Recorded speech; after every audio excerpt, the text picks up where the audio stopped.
하나님께서 우리에게 주시는 말씀은 빌립보서 4장 4절에서 7절의 말씀입니다. 제가 보는 성경으로 신약 322쪽입니다.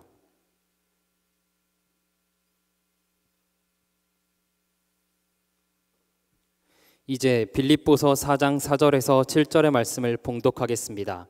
다 함께 일어나셔서 하나님의 말씀을 경청하시기 바랍니다. 주 안에서 항상 기뻐하라. 내가 다시 말하노니 기뻐하라. 너희 관용을 모든 사람에게 알게 하라. 주께서 가까우시니라. 아무것도 염려하지 말고 다만 모든 일에 기도와 간구로 너희 구할 것을 감사함으로 하나님께 아뢰라. 그리하면 모든 지각에 뛰어난 하나님의 평강이 그리스도 예수 안에서 너희 마음과 생각을 지키시리라. 아멘. 군생활 중의 이야기입니다. 당시에는 나름 구타도 많았고 또 가혹행위도 많았습니다. 물론 저희 목사님들 세대로 또 넘어간다면 더욱더 혹독했겠지만 여튼 저희도 참 그러한 부분에서 보호받지 못하였기 때문에 때로는 억울한 일로 맞기도 많이 맞고 또 얼차려도 많이 받고 가혹행위도 꽤 당했습니다. 그렇지만 늘 그럴 때마다 저는 꿋꿋이 버티고 견디고 일어섰습니다. 선임들은 자식 기합이라는 말로 포장을 해주곤 했는데 노예들이 나중에는 서로 자신의 쇠고랑을 좀 자랑하듯이 저도 나 맞아도 잘 버티는데 이러면서 좀 잘 견딘다는 걸 하나의 자랑으로 생각했었습니다. 그런데 단 한 가지 제가 정말 못 견뎌 했던 것이 하나 있었습니다. 해병철봉이라는 가혹행위인데 쇠골에 선임이 철봉처럼 매달리면 그걸 버티는 겁니다. 이게 불가능한 것처럼 보이지만 실제로 버티는 선임들을 많이 봤습니다. 제가 이등병이었을 때 이제 군기를 잡는다는 명목으로 좀 험악한 분위기의 안에서 이제 막 이등병들이 모였습니다. 비슷한 기수들끼리. 그러면 선임들이 한 사람씩 이제 막 욕을 하고 막 혼내면서 쇠골에 이렇게 매달려요. 그러면서 버티라고 막 윽박을 지릅니다. 그 중에는 잘 버티는 사람도 있었지만 뭐 괴로워하면서 쓰러지는 사람도 있었습니다. 제 차례가 다가오면서 저는 이 정도쯤이야 나 정도면 버틸 수 있지 라는 좀 자신감을 가지고 있었는데요, 드디어 제 차례가 왔습니다. 선임이 이제 제 앞에서 야, 잘 버텨라 이러고는 쇠골에 손을 대는데 매달리기도 전에 너무 간지러운 거예요. 손을 대자마자 이히 한 거예요. 상상해 보세요. 그 험악한 분위기 속에서 버텨라 이렇게 했는데 이병이 이히 하고 있으면 어떻게 했습니까? 선임이 황당한 표정으로 야 미쳤냐? 웃겨? 라고 물었고 저는 똑바로 하겠습니다를 반복했습니다. 다시 선임이 다시 간다 버텨라 하고 쇠골에 손을 얹었는데 또 너무 간지러운 거예요. 막 이렇게 그랬습니다. 그래서 하도 선임이 황당해서 진짜 미쳤네 너 이게 웃음냐? 이 상황이 지금 웃겨? 정말 뭐 죄송합니다 다시 똑바로 하겠습니다. 그래서 막 엄청 반성하는 표정으로 이렇게 또 했어요. 선임이 너 진짜 마지막이다 너 또 웃으면 제가 죽는다 뭐 이러면서 이제 한 번 더 손을 올렸어요. 그땐 정말 못 참았습니다. 끼야 하고 못하겠다고 결국 그날 끝날 때까지 머리 박고 대기했습니다. 근데 그게 훨씬 편했던 것 같아요. 무언가를 견딘다라는 것은 쉬운 일이 아닙니다. 우리가 흔히 견디다 라고 표현하는 것은 되게 부정적인 상황일 때마다 사용하는 표현입니다. 내가 지금 너무 행복한데 난 지금 행복을 견디고 있어 뭐 이러진 않잖아요. 나를 힘들게 하고 어렵게 만드는 내 외부의 상황들이 종결되기까지 그 안에 시간을 보낼 때 우리는 견디다 라는 표현을 사용합니다. 문제의 요인이 크든 작든 그리고 종결까지의 시간이 길든 짧든 그걸 견뎌내야 하는 개개인은 분명 힘든 시간을 보내게 됩니다. 모든 군필자들은 자신들이 경험했던 군 생활이 가장 힘들었다고 말하곤 합니다. 제 정말 친한 친구는 PX 그러니까 군 매점에서 복무하는 병과였는데 너무너무 힘들다고 했습니다. 그래서 뭐가 힘들었냐 라고 물었더니 뭐 진상 손님들을 대할 때나 결산 낼 때 금액 맞추는 게 힘들었다고 합니다. 그랬으면서 제대하고는 편의점 알바를 하더라고요. 어쨌든 개인에게 맞닥뜨려진 그 고난의 시간을 견뎌내는 것은 주관적인 평가이기 때문에 뭐라고 말할 수는 없습니다. 1kg의 무게를 견디든 10kg의 무게를 견딘다는 것은 그 사람에게는 힘겨운 일이기 때문입니다. 행복한 사람의 반대말이 혹시 뭔지 아세요? 아마 대부분 속으로 불행한 사람이라고 대답을 하셨을 것 같은데 사실 이 세상에 불행한 사람은 없습니다. 단지 불행한 시간을 보내고 있는 사람만 있을 뿐입니다. 제가 지금 여러분에게 혹시 여러분 행복하세요? 라고 물었을 때 아니요, 좀 불행한데요? 이렇게 대답하는 사람이 있다면 그것은 지금 현재 불행한 시간들을 견디고 있다는 뜻입니다. 이 세상에 절대적인 불행은 없습니다. 그저 스스로가 불행하다고 판단한 시간들을 보내고 있을 뿐입니다.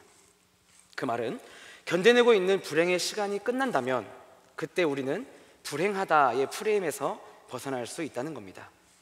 노벨문학상 수상자인 로맹 롤랑은 그렇기 때문에 언제까지고 계속되는 불행은 없다라는 말을 하였던 겁니다. 그렇다면 여기서 우리는 행복의 소중한 비결을 하나 발견할 수 있습니다. 만약 지금 현재 우리가 견디고 있는 불행의 시간마저 행복하게 보낸다면 우리 삶에 불행이란 영역은 현저하게 줄어들 것입니다. 다시 말해서 나는 지금 불행합니다 라고 답을 하는 그 사람이 지금 보내고 있는 그 불행의 시간을 행복하게 견뎌낸다면 그는 결코 나는 지금 불행합니다 라고 답을 하지 않을 거란 얘기입니다. 그렇습니다. 행복의 비결은 여기 오늘 설교 제목과 같이 행복하게 견디기에 있습니다. 태백산맥, 아리랑 등의 대작을 집필한 소설가 조정래 교수가 이런 말을 했다고 합니다. 행복이 무엇이냐는 질문을 가끔 받습니다. 불행을 느끼지 않을 때가 바로 행복한 때라고 대답합니다. 굉장히 심플한 답변이죠. 배가 부르다는 것은 배가 고프지 않다는 겁니다. 약간 이런 느낌입니다. 하지만 맞는 말입니다. 우리 삶에 찾아온 불행한 시간들을 행복하게 견딘다면, 그래서 더 이상 그 시간이 불행이라 느껴지지 않는다면 우리는 행복한 사람이 되는 겁니다. 결혼하자마자 살았던 신혼집은 제가 이전 교회에서 전임 사역을 하고 있을 때 당시에 받았던 사택이었습니다. 그 집에 대해서 이러쿵저러쿵 말하기가 조금 조심스럽습니다만은 상당히 낙후되고 불편한 집이었습니다. 집이 저보다 나이가 많았습니다. 사방이 건물로 막혀 있어서 일조량이 정말 적었습니다. 게다가 엘리베이터 없는 가파른 4층 건물이라 오고 가는 것도 불편했고 가구를 옮기거나 할 때도 늘 애를 먹었었습니다. 집이 살짝 기울어 있었습니다. 공을 떨어뜨려 보면 한쪽으로 늘 쏠렸었거든요. 윗집에는 활발한 두 어린이가 사는 집이었기 때문에 아침마다 신나는 발소리가 저희를 깨웠습니다. 아랫집에는 날 어두울 때 깜깜한 곳에서 일하시는 여성 두 분이 합숙하는 집이었습니다. 담배 냄새와 싸구려 향수 냄새, 그리고 때때로 들려오는 고성방가는 정말 큰 스트레스였습니다. 양가 가족들과 친척들, 그리고 혹은 지인들이 저희 신혼집에 놀러 오면 늘 안쓰러워했습니다. 아마 다들 속으로 아이고 이런 데서 어떻게 사나, 신혼집인데 좀 좋은 데서 살지 라면서 생각했을지도 모릅니다. 그런데 저희 부부가 그 집에 살면서 우리는 불행하다라고 생각했을까요?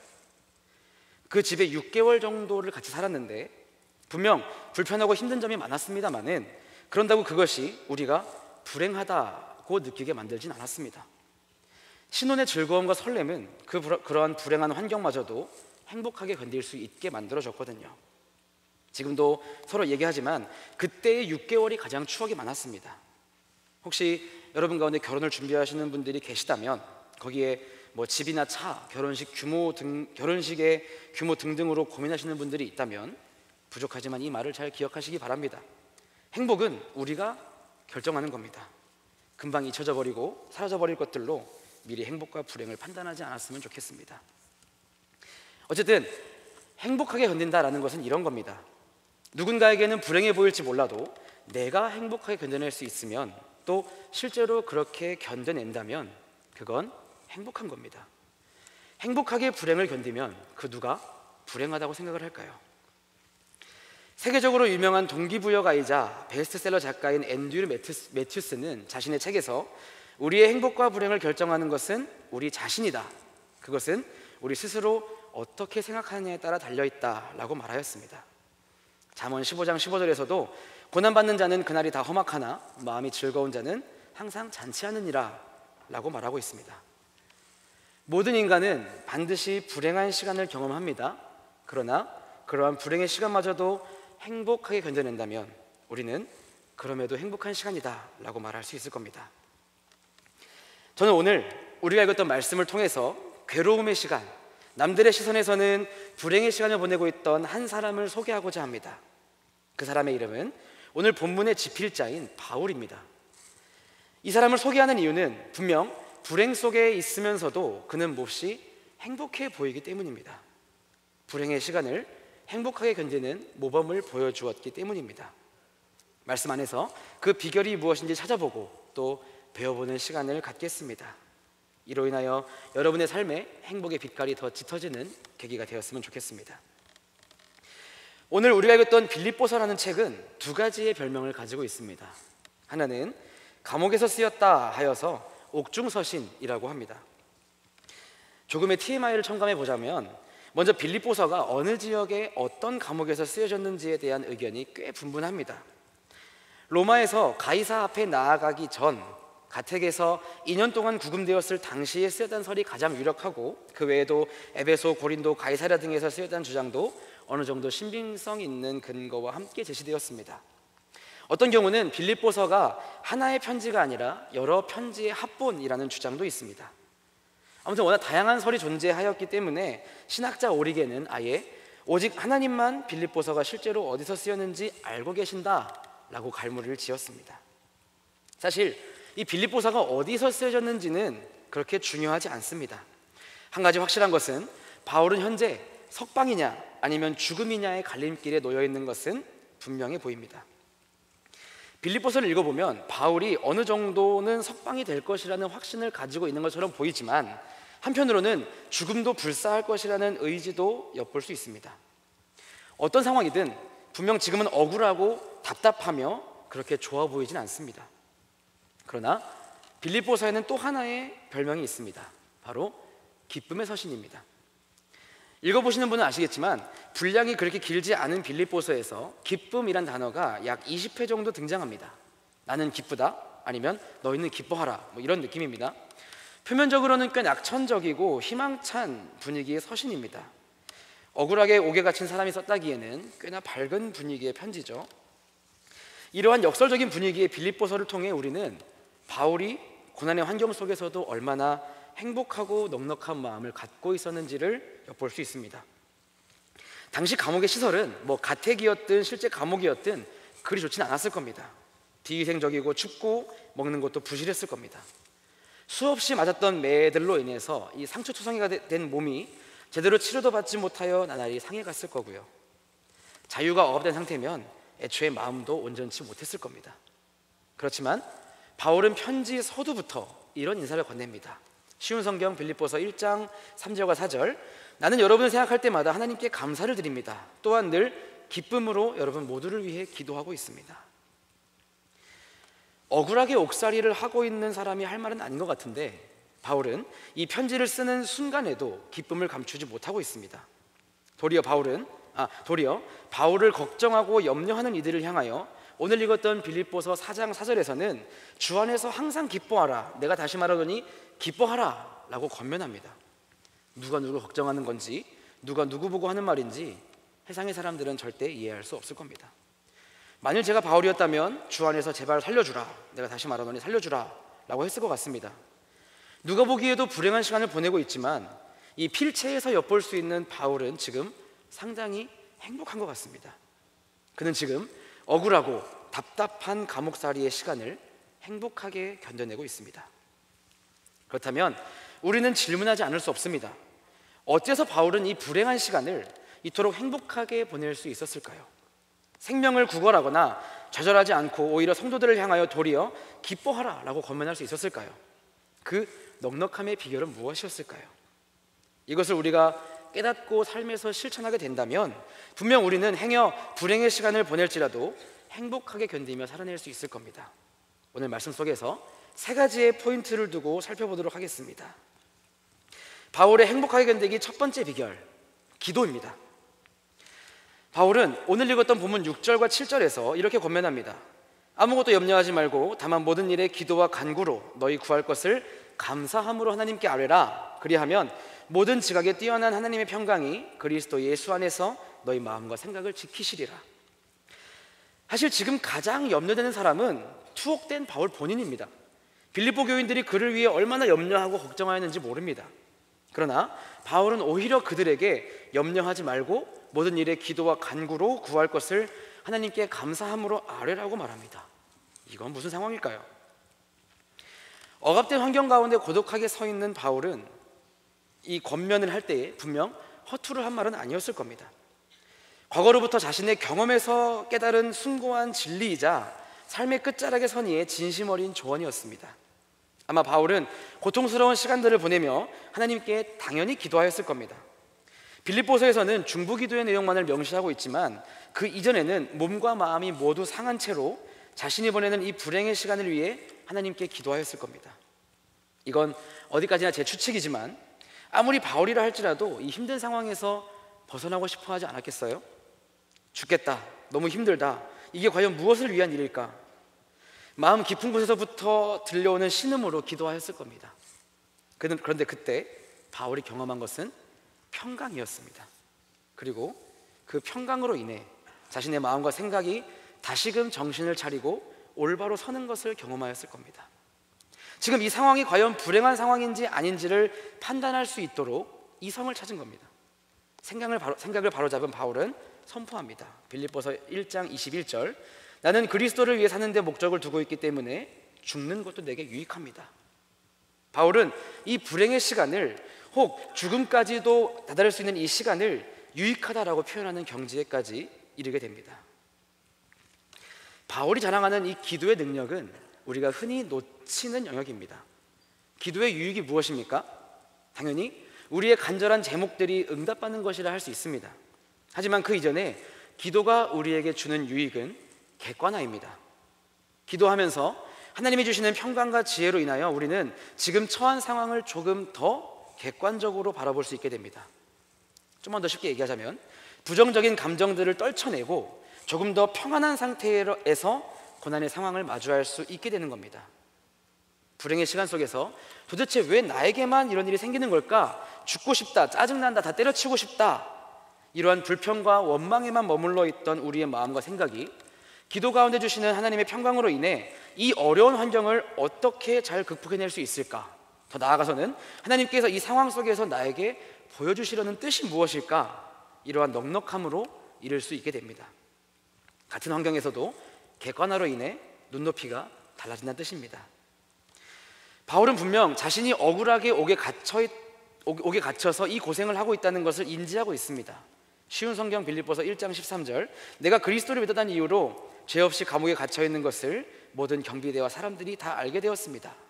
하지만 이 상황을 유익하게 여기고 오히려 자랑하게 되었습니다. 같은 장 14절, 비록 내가 감옥에 있으나 오히려 사람들은 이것 때문에 자신감을 얻어 더욱 담대하게 그리스도의 복음을 전하고 있습니다. 바울은 고통 중에서도 더 나아가 하나님의 뜻을 발견하고자 하는 여유가 생긴 거죠.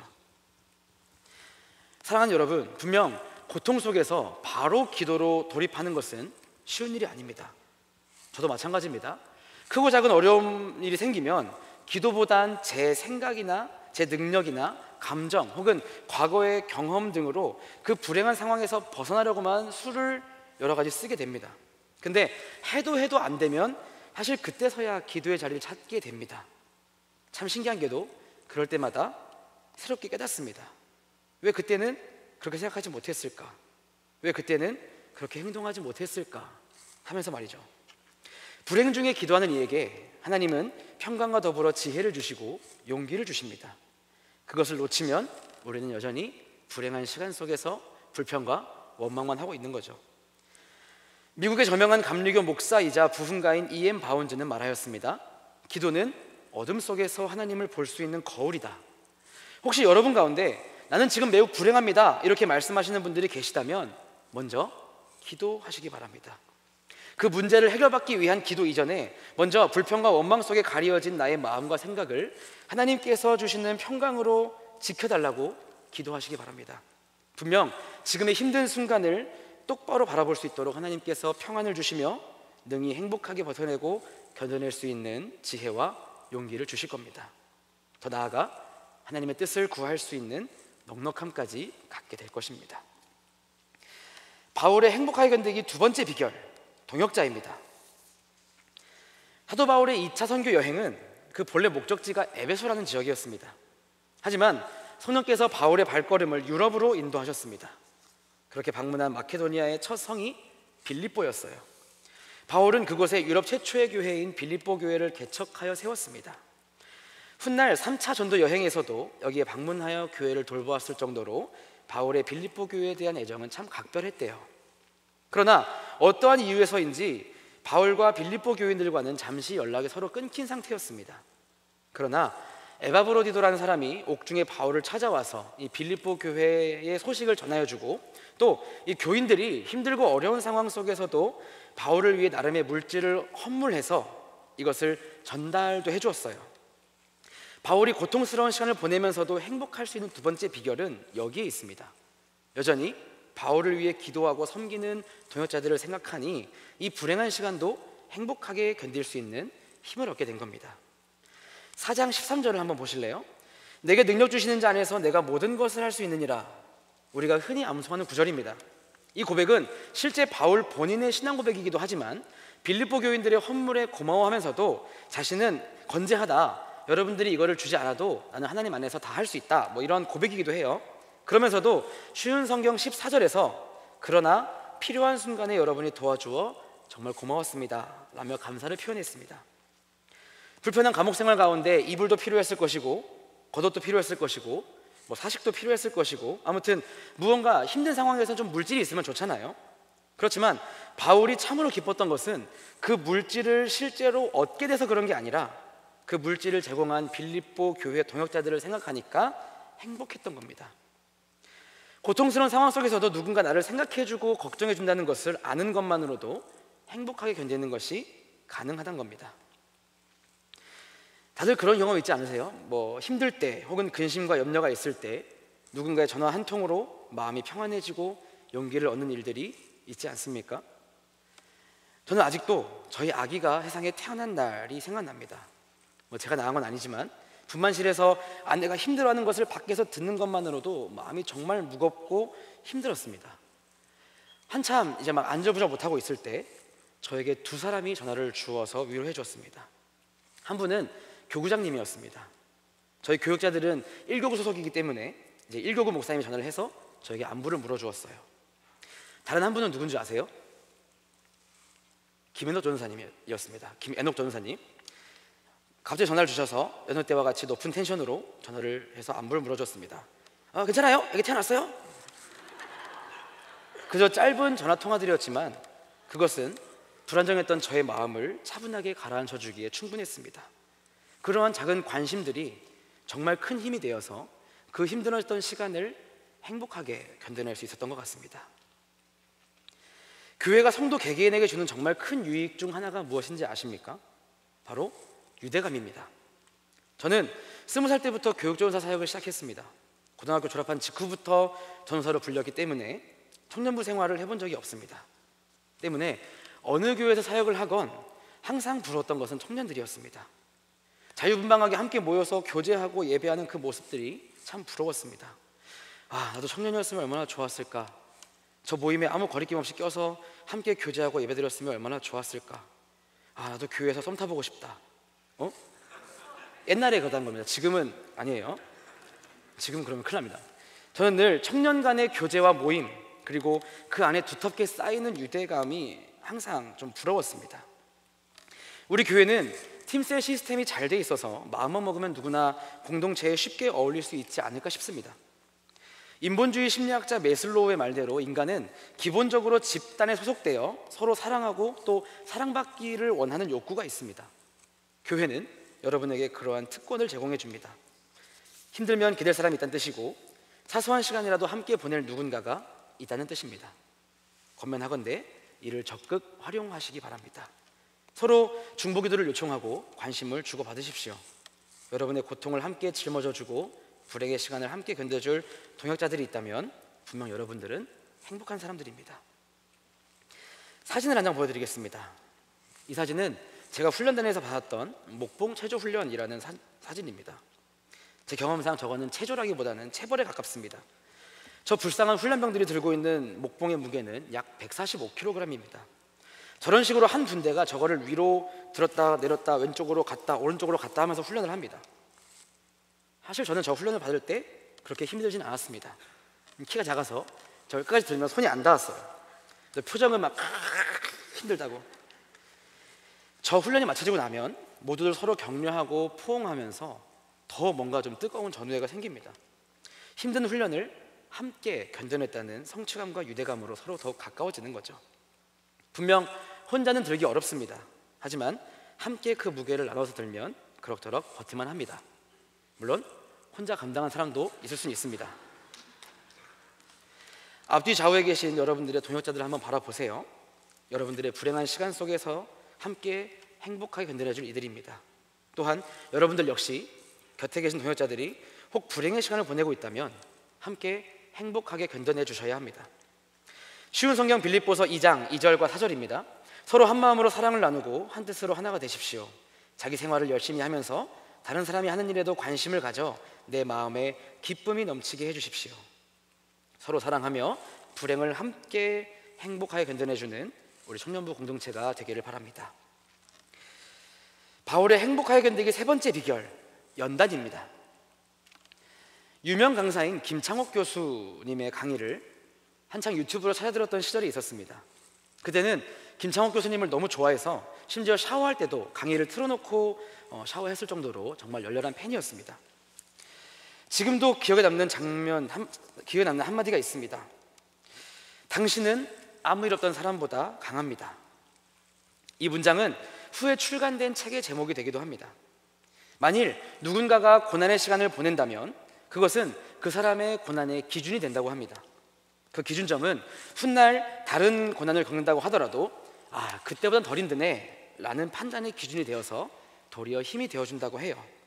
말 그대로 강해진 겁니다. 고난의 시간 속에서 인간은 반드시 성장하고 단련됩니다. 저는 개인적으로 아프면 환자지 그게 뭔 청춘이냐 라고 일갈했던 유병재 씨의 말에 동감을 하지만, 그럼에도 우리가 고생을 하는 것이 무조건 무익하고 해롭다고만 생각되지는 않습니다. 불행한 시간들이 주는 연단은 훗날 나의 행복을 위한 좋은 밑거름이 되어주기도 하는 것을 많이 경험한 까닭도 있을 겁니다. 바울의 이야기를 들어봅시다. 빌립보 교인들은 자신들도 가난하고 힘겨운 삶을 보내는 와중에서도 그들을 위해 늘 헌신과 기도를 아끼지 않았던 바울의 감옥 생활을 위해 아낌없이 십시일반하여 헌물을 보냅니다. 바울은 이에 감사하면서도 성도들에게 이러한 메시지를 남깁니다.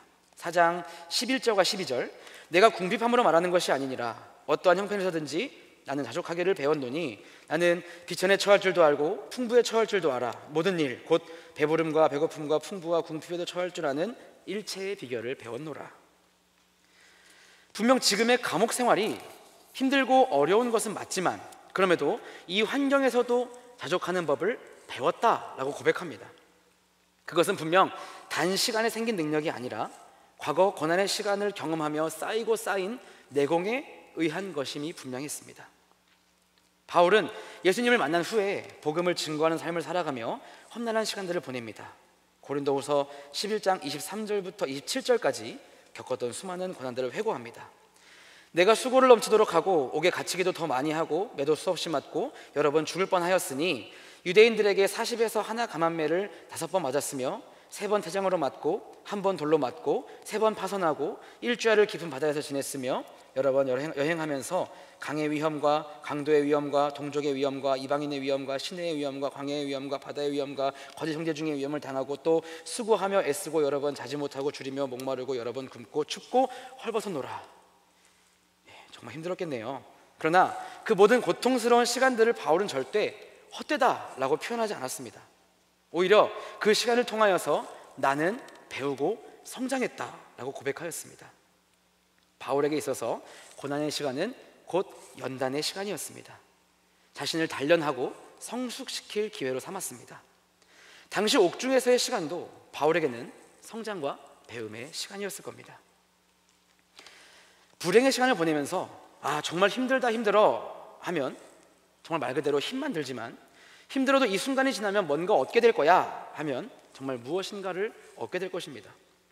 각자가 가지고 있는 불행의 시간들이 저마다 다르기 때문에 함부로 말을 할 수는 없지만 그 고난의 시간을 그저 불평과 탄식으로만 하면서 보낼 것이 아니라 차라리 그 안에서 무언가를 터득하고자 하는 것이 우리의 마음 건강에 훨씬 좋습니다. 그렇게 되면 불행의 시간은 연단의 시간이 되고 연단의 시간은 성장의 시간이 되기 때문입니다. 그렇게 생각한다면 지금의 여러분은 결코 불행한 사람이 아니겠죠.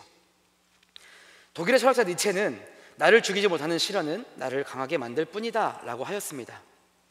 여러분이 어떠한 불행의 시간을 보내건 그것을 끝까지 버티고 견뎌내었을 때 여러분은 한층 더 성장한 여러분의 모습을 볼 수 있게 될 것입니다.